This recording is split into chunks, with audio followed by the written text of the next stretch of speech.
Translation and purport by His Divine Grace A.C. Bhakti Swami Srila Prabhupada. Translation. Whenever there is unselfish love, that is its style. The reservoir of love derives pleasure when the lovable object is pleased. When the pleasure of love interferes with the service of Lord Krishna, the devotee becomes angry towards such ecstasy. Purport. As mentioned above, the gopis are the predominated lovers, and Sri Krishna is the predominator, the beloved. The love of the predominated nourishes the love of the predominator. The gopis had no desire for selfish enjoyment. Their feeling of happiness was indirect, for it was dependent on the pleasure of Krishna. Causeless love of Godhead is always so. Such pure love is possible only when the predominated is made happy by the happiness of the predominator.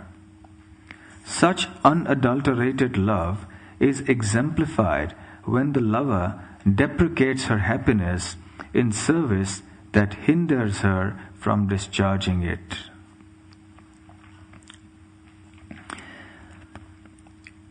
The confidential reasons for the Lord's appearance, that is the title of this chapter. And the matters discussed here are truly confidential, not easily understood at all. Rather, the common person would misunderstand these verses to think that here is some description of some mundane love of this world. But Srila Krishnadas Kaviraj Goswami is taking great pains to explain at length the very pure, transcendental and unselfish nature of the gopis' love for Krishna. And in the course of this discussion, he mentions another point, another symptom that proves this.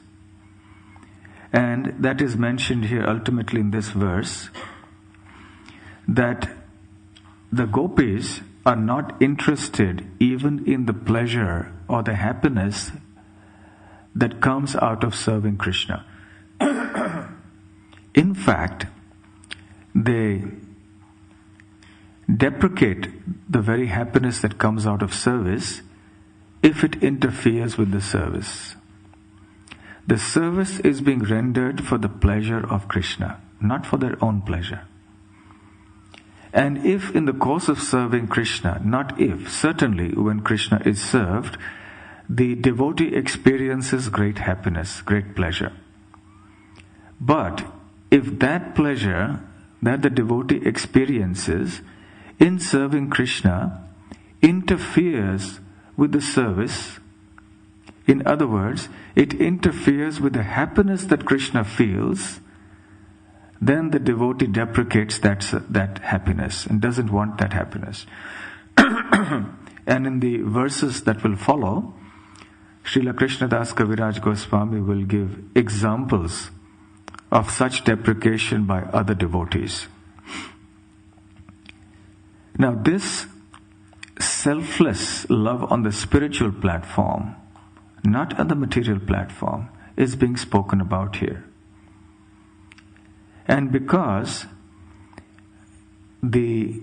externally at least, the love that the gopis have for Krishna resembles ordinary attachment, this, Srila Prabhupada explains in his purports, is sometimes referred to as lust or kama. Especially in the Nectar of Devotion we will find this. But then Prabhupada explains that it's only a superficial resemblance because it just externally appears like that. It is referred to by this name, but it is completely transcendental. There is not a trace of any selfish interest in this love that the gopis have for Krishna. This selflessness, this idea that one's only happiness is the happiness of the Supreme Lord, is explained nicely by Srila Prabhupada in a purport to the famous verse from the second canto, third chapter of the Bhagavad Gita, of the Srimad Bhagavatam. I think it's probably the 10th verse. Akama sarva kamo va moksha kama udaradhi tivrena bhakti yogena yajet purusham param. In this verse, it is explained that whether one is akamaha means without material desires, sarvakama, full of material desires, or mokshakama, desirous of attaining impersonal liberation, that is merging with the impersonal Brahman, one should, with full force, tivrena, worship the Supreme Personality of Godhead, Paramapurusha. In other words, whether one worships with material desires or without material desires, one is considered udara dhihi. Udara means broad. Dhi means intelligence. So one is considered of broad intelligence if one worships Krishna with or without material desires. Of course, there is a gradation there. We'll come to it in a few moments. So those who don't worship Krishna, therefore, are not considered to be of broad or good intelligence. So, what the Bhagavatam says is, doesn't matter, you have material desires or no material desires, you want to merge into the Brahman, but just worship Krishna. But then, once you worship Krishna, then there are different stages to understand.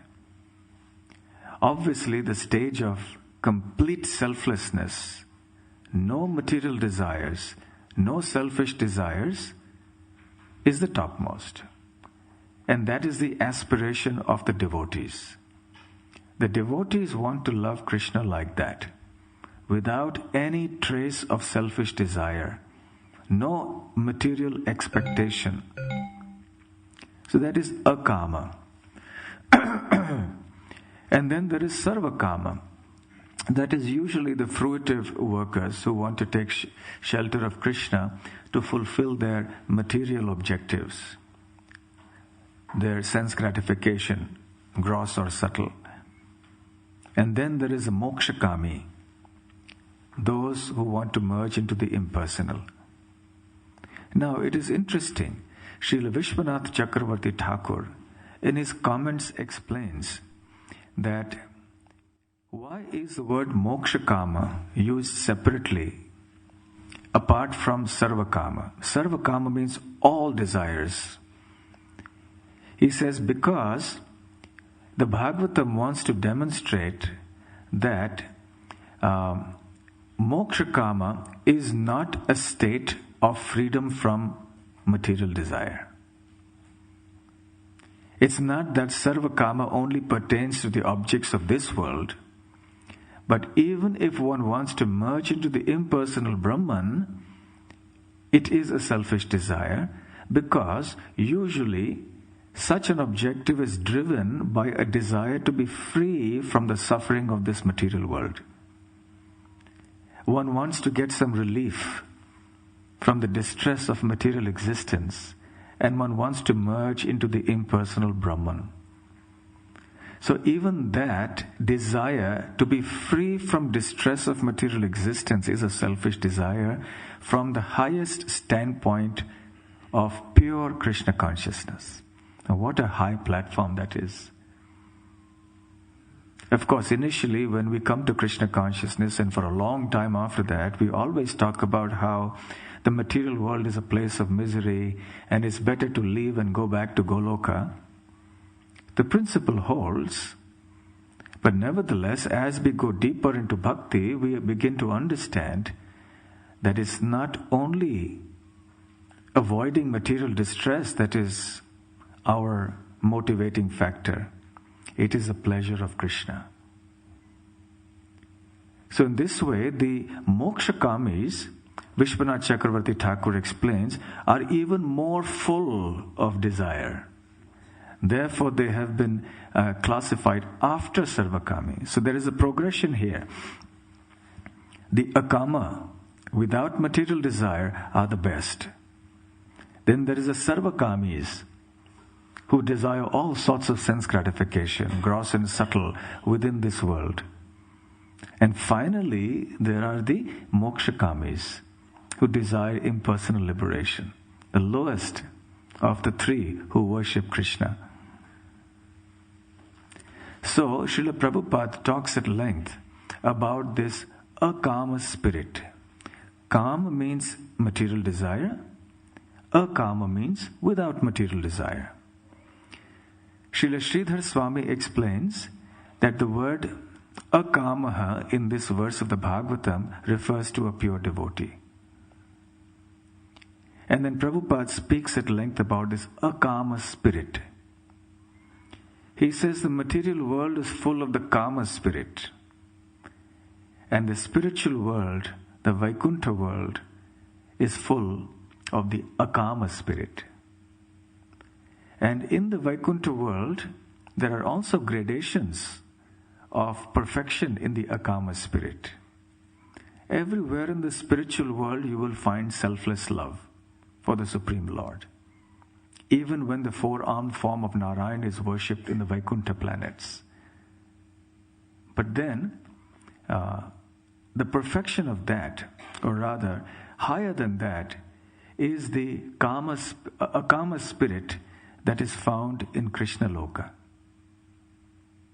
And amongst all the residents of Krishna Loka, the acme or the supreme perfection of this akama spirit is found in the gopis of Vraja. So Srila Prabhupada explains this is the supreme exhibition of the akama spirit that the gopis do, because they have no concern for their own happiness. Their only happiness is the happiness of the Supreme Lord. When they see Krishna happy, then they are happy. Now the perfection of this spirit is seen in the gopis. That is why they are glorified so much. That is why they are considered the greatest devotees. Ramya kachidupasana vrajavadhu vargena ya kalpita. So the most pleasing form of worship of the Supreme Lord is that which has been rendered or is rendered by the gopis of Bhagavan. Srila Jiva Goswami in his Sandarbhas comments about this feature. He says, Bhajaniya Paramapurusha Sukhamatram Swasukhatvam.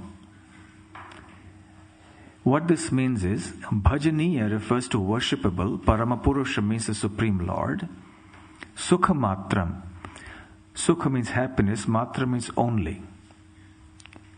Swasukhatvam means one's own happiness. So when one's own happiness lies only in, exclusively in, the happiness of the Supreme Lord, that is perfection. The highest stage of perfection. So this is the standard of the gopis' love for Krishna. So we can understand this degree of selflessness is not something ordinarily found. There may be apparently reflections that we find here in this world of such love, but it cannot compare because it is here on the bodily platform in the material world. For the gopis, it is completely on the spiritual platform. So therefore, even when there is some degree of happiness, the gopis are not attached to it. If they find that in the course of experiencing that happiness, the happiness of Krishna could be compromised, then they don't want that happiness. But of course, the transcendental nature of the relationship between Krishna and the gopis is that the happiness of each other, of one, nourishes the other. and it goes on infinitely. And we have seen this in the past few verses. Elsewhere in the Chaitanya Charitamrita, in the Madhya Lila, Srila Krishnadas Kaviraj Goswami explains that even amongst the gopis, there is no such envy or selfishness. And the gopis feel 10 million times greater pleasure when they see Srimati Radharani with Krishna than when Krishna is with them. And similarly, Srimati Radharani feels 10 million times greater pleasure when the other gopis are with Krishna. Now, because these are activities on the topmost transcendental platform, one cannot expect to see such things here, because the relationships here in this world are perverted reflections of those pure relationships. So one shouldn't confuse relationships here with what is being spoken about over here. The gopis of Vrindavan are numerous. The Skanda Purana mentions there are about 3 billion gopis. And they're all serving Krishna in different ways. There are different hierarchies. So the spiritual world is also organized in a very wonderful fashion. Under Srimati Radharani's superintendence, there are different groups of gopis, groups and subgroups and sub-subgroups, and each group has their own leaders, and all is meant ultimately for the pleasure of Radha and Krishna. This is the purpose of the spiritual world, to give pleasure to the Lord. And as we go on in this section of the Chaitanya Charitamrita, we will see many, many examples practically of how others live this kind of life. We will have opportunities in our devotional life also for this. Many times we want to do some service because we derive happiness from it. We like it. But if there is need to do something else, then we should be willing to give it up to do that other service, because that is what will please Krishna best. So the practical implications of all this in our day-to-day life is that we keep in mind that while we don't deny the happiness that comes out of devotional service, we are not attached to it. We shouldn't be afraid to be happy in devotional service. If devotional service brings us happiness, that's wonderful. It will, because that's the nature of devotional service. But the point is that tomorrow, if we are required to do something else that apparently doesn't bring us so much happiness, we should be ever willing to do that. So this is the important thing for us. It is service, and it is Krishna's pleasure that is the defining criterion, not our pleasure, not our happiness. Yes, when we first come to devotional service, we need that little extra nourishment, that pleasure for ourselves, so that we understand that there's so much happiness in this. And when we preach to others too, we say, well, there's no happiness in the material world, there's only misery, but come and experience real bliss of Krishna consciousness. So initially, there is that inviting offer we make to people, that come, experience bliss. But then gradually, as the devotees settle in, we start to hear, well, don't be attached to your bliss. Be attached only to Krishna's bliss. Whatever can help us to serve Krishna better, that's what we want. So these are some lessons that we can learn. We're going to stop early today because we have to go for a Rath Yatra somewhere.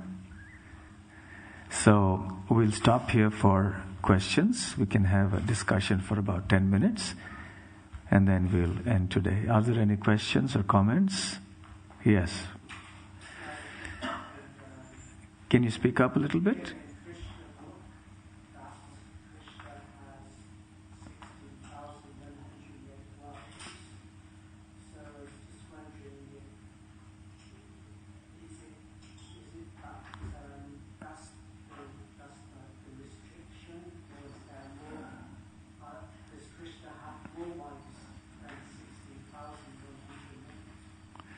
Okay, the question is that in the Krishna book it is mentioned that Krishna has 16,108 wives. Is that a restriction or can he have more?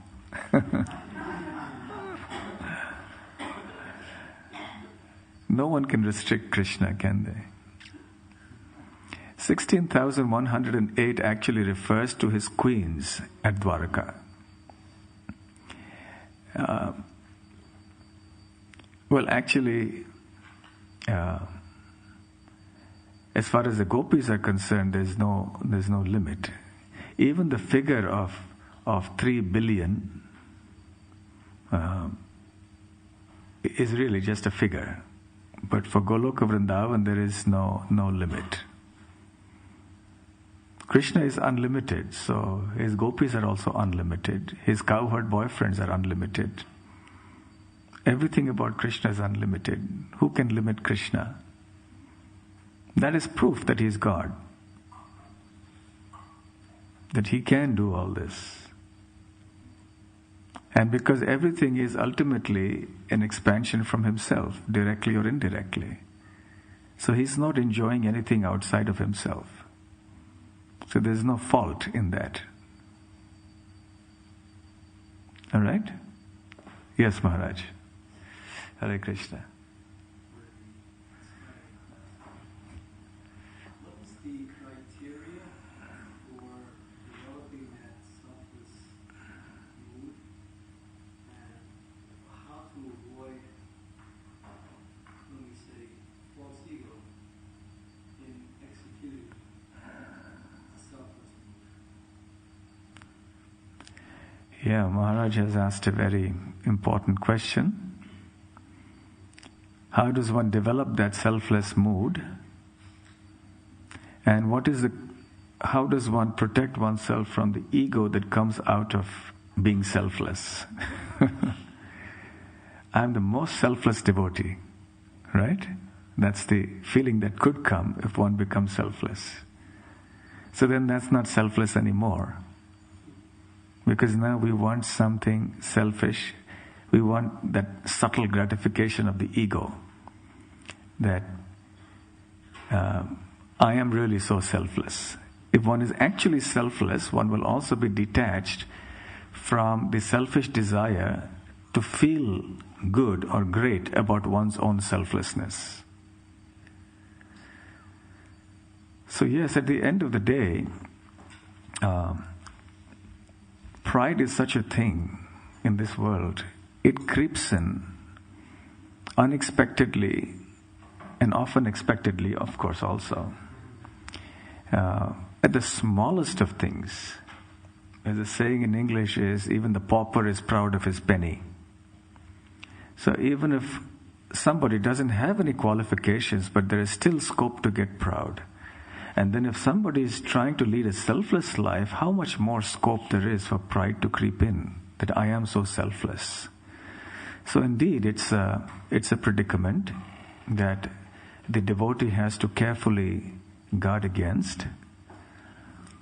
How does one develop a selfless spirit?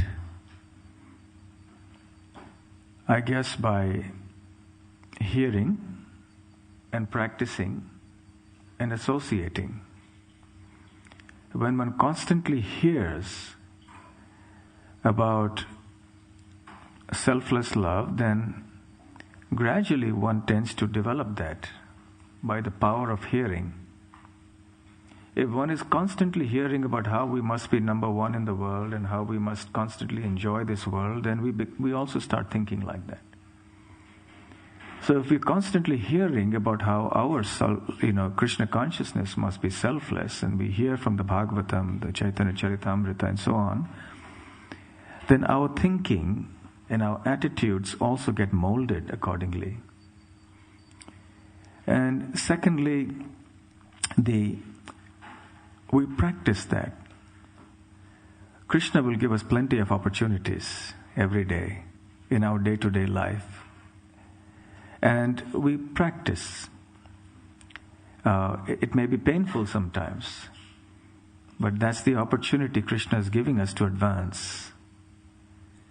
And then we associate with those who have the selfless spirit.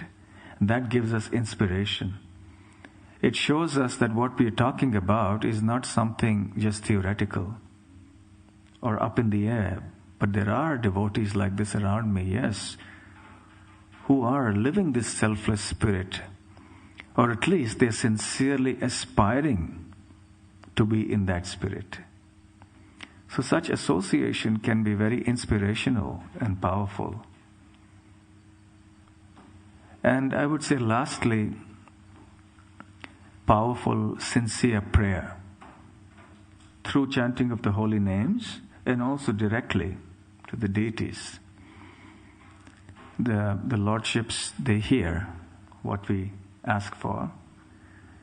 And these are kinds of supplications or prayers that are legitimate in Krishna consciousness, and they are wanted.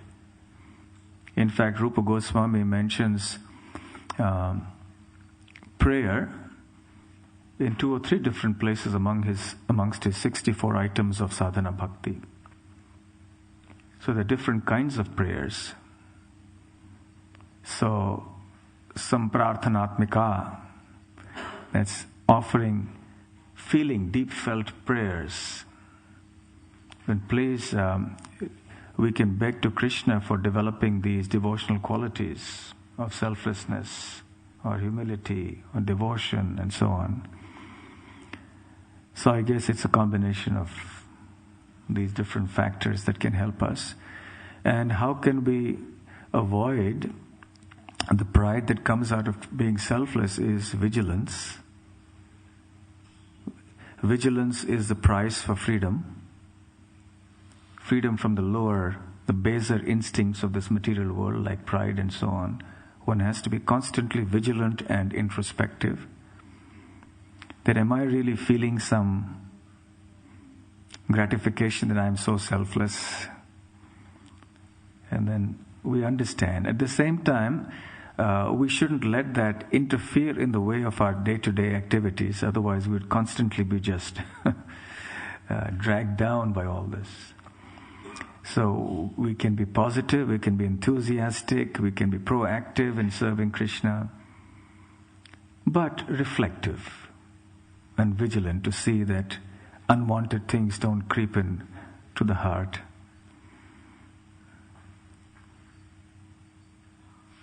Yes.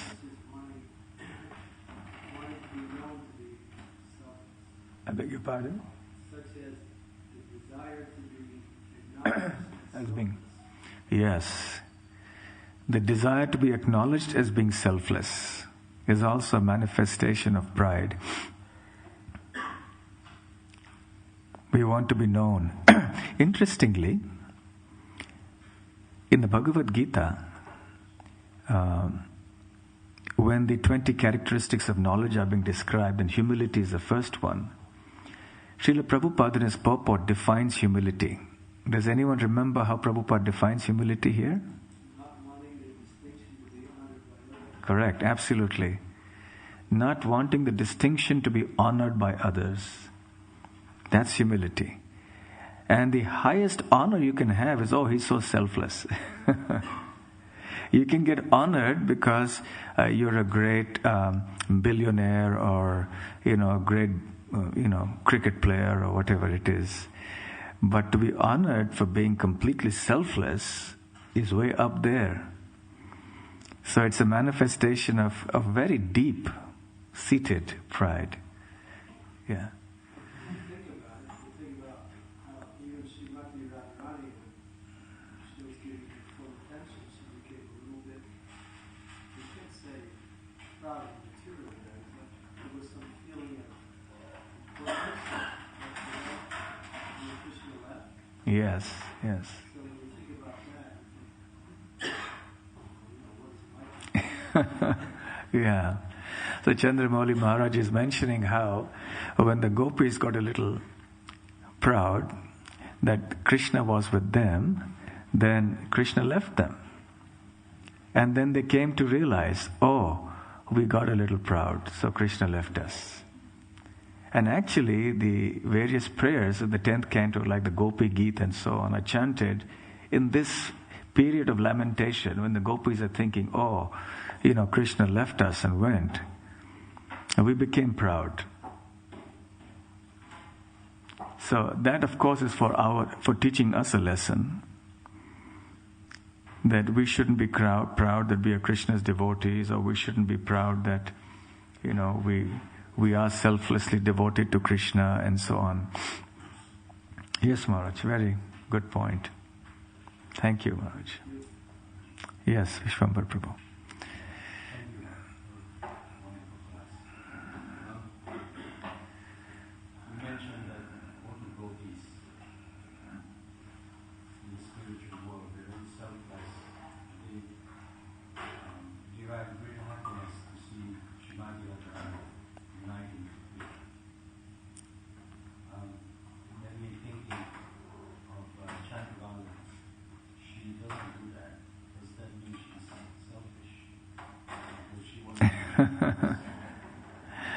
Okay, the question is that the gopis take pleasure in seeing Radharani with Krishna, but what about Chandravali, who is the gopi, the chief gopi of the rival camp?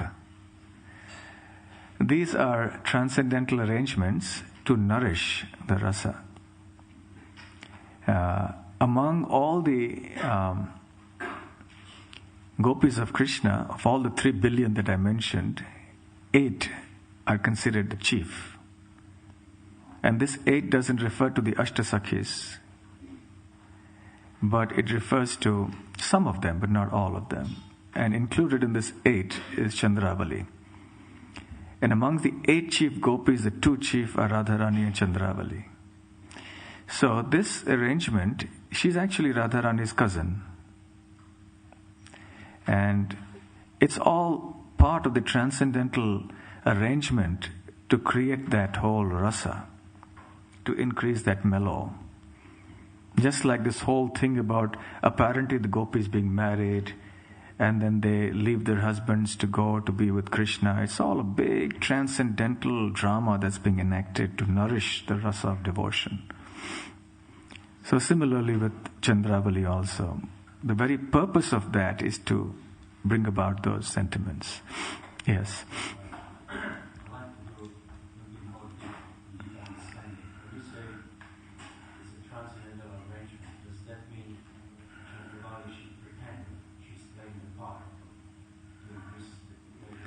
No, Chandravali doesn't pretend. The sentiments are very real, but it's happening by Krishna's arrangement. By that is the way to nourish by.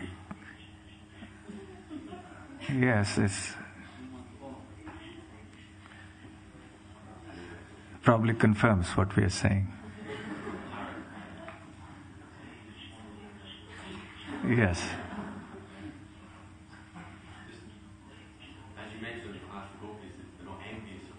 Right. Sometimes in the pastimes they appear to be envious. My question is, why isn't envy counted as one of the rasas? It's obviously existing in the spiritual world. I don't know how to categorize it. It doesn't seem to do any of the primary or secondary rasas. What does it say? Envy in the spiritual world is not to be found in the sense of envy here. The envy, so-called transcendental envy that sometimes is there, like we have so many pastimes in Vrindavan. For those of you who have gone on Vrindavan parikramas, you must have heard so many of these pastimes. And Narad Muni always plays a role or something. Radharani comes, she's prevented from coming for some reason, and then Lalita Sakhi is induced to sit on the swing with Krishna, and then Radharani comes in late and finds out, and then there's, So, these are just to enhance the pastimes. There's not real envy in the sense that we understand it here. The envy, everything in this world is a perverted reflection of the real emotions in the spiritual world. So there, it's in its pure transcendental form. It's also an expression of deep love. It's not the kind of envy that we see here. It's the pure, pristine. Even, for example, Radharani's man or ego. But it's not like the ego that we have here. Because it's false. In Barsana you will have a man mandir, where Radharani was angry because she was feeling a little proud and angry. So there is this kind of sentiment in the spiritual world. But in the material world it all gets pervertedly reflected. Okay. Thank you very much. Shri Chaitanya Charitamrita ki jai. Srila Prabhupada ki jai. Gaur Premanande. Hare Krishna.